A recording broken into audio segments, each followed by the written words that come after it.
I'm Dr. Robyn Henderson-Espinoza. I'm a storyteller. I'm trained as a theologian and ethicist. I am a professor at Duke Divinity School, and I write books. Making money in a gig economy is not easy. I pay the bills by being on faculty at Duke Divinity School, but my passion really is being with people and teaching to the community. So connecting the dots between theory and philosophy and our lived experience. And so I give lots of talks to different community groups, different organizations. I spend lots of times giving talks to students at colleges and universities. But my passion really is writing books, but you can't get rich off writing books. So I do these other things to help piece together the income streams. So this is my new book, Body Becoming, A Path to Our Liberation. I wrote it because I've been on a 5-6 year journey with my own body. I walked into my therapist's office in the Bay Area. I had just finished my PhD, and I said, look, I live life from the shoulders up. How do I be in relationship with my body? And so really the book starts at that place in many respects, and really charts the journey of my own becoming and my own developing a relationship with my body, my own transness, how and why I decided to go on hormone therapy, why I decided to engage the medical industrial complex around this. I also talk about the history of bodies and the ways in which certain bodies are denigrated by religion or invisibilized by labor or politics or institutions. And really, when it comes down to it, I think embodiment is a vision for democracy. I think we can be a better people if we are better in relationship with ourselves, because when we are better in relationship with ourselves, we are better in relationship with one another. And those interpersonal connections, when they are deeply embodied through things like resiliency and solidarity, it impacts our collective body or our democratic body. And really, every book is shaped and formed by a multitude of relationships. And so the book really privileges a multiplicity of voices, because I'm very concerned about the danger of a single narrative. That even though I have a PhD and I move in the world with power, access, and privilege, it was really important for me to include other voices.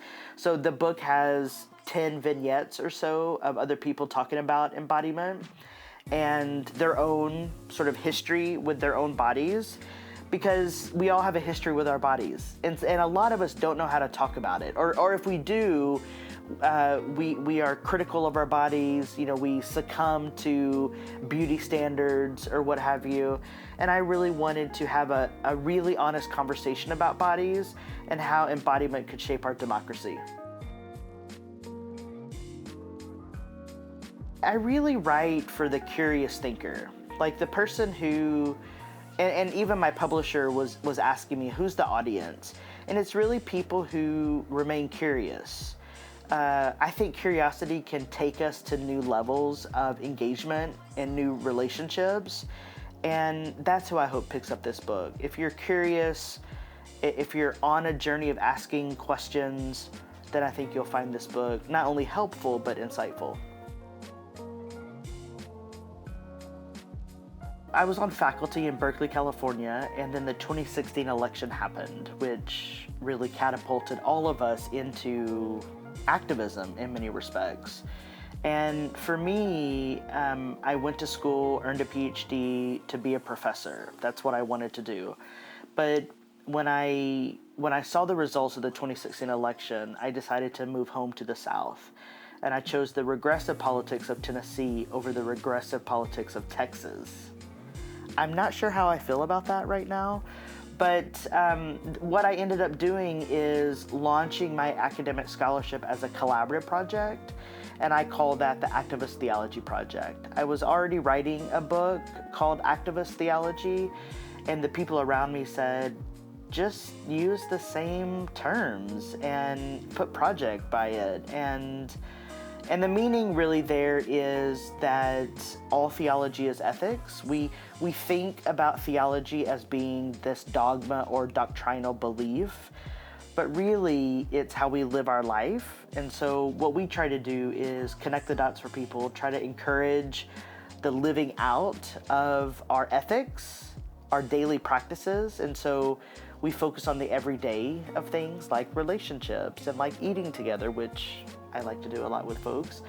And that launched in 2018 in July. And we finished the meeting with a roasted chicken and greens meal. And really the being together is the central part of the Activist Theology Project. Because in this world, we are so fractured and divided, we need more togetherness. And so that's really what we try to promote at ATP is a politics of in conjunto, as we call it, the politics of togetherness. I grew up Baptist, but I went to school at a Catholic school growing up, never made my first communion. I write about this in both books. And the church really has been a foundation for a moral framework for me. And I don't mean church as in capital C, as an institution. What I mean is the people that I was around and that I did life with, they helped me be a better person. And it's probably the thing that encourages my studies of theology and ethics. And so part of that process was becoming ordained. And my tradition is in the Baptist church. I grew up in white evangelicalism, which is super toxic these days. I'm not that kind of Baptist. I like to say I'm Baptist with a little b. And I'm much more sort of Mennonite and Anabaptist than I am Southern Baptist, though Southern Baptist is in my history. I am ordained in the Baptist church, and really for me, being Baptist is about being community. On occasion, and I had this policy of not doing weddings or only doing weddings for people for whom immigration was a part of their story, because I didn't want to be using my institutional privileges for a broken system that I think is really flawed in many respects. But yeah, on occasion I get asked to do weddings, and then I have to weigh that very carefully.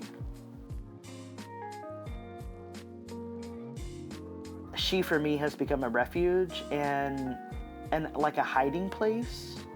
And I don't mean hiding from the world, but just to rest and to sink into and to lean into. And, we were together 24/7 during the pandemic. And if you can survive a pandemic with your partner, then it's the right one. Yeah. And so, yeah, she's everything. And she shares me with the world. She has to negotiate that herself. But I couldn't be doing this work, I think, outside of relationship with Erin. And I think we both know that, for both of us, this is our second marriage. And our first partners didn't support our vocations. And now we have found in each other a supportive partner that supports our vocation. And, for some reason, the universe has called me to do really complicated work and to push the boundaries of things. And she holds my hand through it, and it's amazing. Having a label, and I'm not a fan of labels. I identify as queer because I reject all labels. But for me, knowing that my brain works differently and knowing that I have really suffered and excelled in a neuronormative world as an academic and as a public thinker, just having that label to rest in, it revolutionized my life and my relationship. Yeah, my tattoos say ya basta, which is a Spanish phrase which means enough. It's usually said like enough of this, or in protesting, people will say ya basta. First of all, getting your knuckles tattooed is hell of a project. But I really wanted to, I try to embody my politics, and, you know, my orientation is enough of the bullshit. Let's get free. I'm really trying to tell a story with my tattoos, not just have ink. And I think there's a difference. I love eyeglasses, and I've always worn several pairs of eyeglasses, and I just recently found that I love the Howie Mandel line from C Eyewear, and so I have like 7 pairs of different eyeglasses, and I try to use it as an accessory, because I feel like I don't do anything to accessorize, but I could with my glasses. And so I'm probably over-identified with my hair and my glasses, but I think it's a fun thing to do. I love siestas. I take a siesta every day. I've been taking a siesta for years.